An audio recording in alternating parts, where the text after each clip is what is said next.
আসসালামু আলাইকুম। আপনারা দেখতে পাচ্ছেন আজকে আমি কোথায় এসেছি?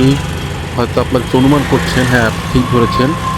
আমি এসেছি ভৈরব নদীর তীরে অবস্থিত খুলনা মহানগরীর বেশ পুরনো ব্রিটিশ আমল থেকেই যে মোড়টি খুব পরিচিত সেই মোড়। এটার নাম হচ্ছে হলো গিয়ে জোড়াগেট। তা জোড়াগেটের মোড়ের বিশেষ স্থাপনাটি হচ্ছে এখানে একটি বিমান আছে, বিমান বাহিনী একটি পরিত্যক্ত বিমান সে 1988-89 সালে এখানে স্থাপন করা হয় শহরের সৌন্দর্য বর্ধনের জন্য। তা সেই বিমানটি দেখার জন্য আমি আজকে এসেছি আপনাদের এখানে জোড়াগেটে। তা জোড়াগেট ঐতিহ্যের দিক দিয়ে জোড়াগেটটি একটি নামকরা মোড়। এক সাইড দিয়ে আপনারা দেখতে পাচ্ছেন, এক সাইড দিয়ে দৌলতপুর যাওয়া যায়, আর এক সাইড দিয়ে খালিশপুর, এবং অপর প্রান্তে আছে খুলনা শহর, যেটাকে আমরা বলি খুলনা শহর। তো আসলে গুরুত্ব দিক থেকে এই স্থানটি বেশ মিডিল একটি পয়েন্ট, যে পয়েন্ট দিয়ে খুলনা শহরের তিনটি থানায় যাওয়া যায়। তো জোড়াগেটটা আপনারা দেখতে পাচ্ছেন, জোড়াগেটের যে প্রধান স্থাপনা বিমানটি।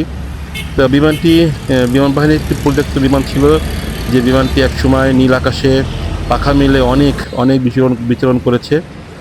সেটি এখন শহরের শোভা বর্ধনের জন্য খুলনা জোড়াগেটে ঠিক মিডিল স্থানে অবস্থান করছে।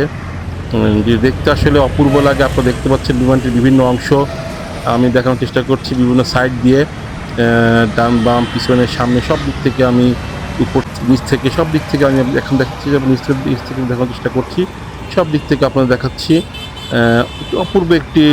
অপূর্ব একটি নিদর্শন এই বিমানটি, যেটা দেখতে দূর দূরান্ত থেকে সবসময় প্রচুর লোক এখানে আসে বিমানটি দেখার জন্য।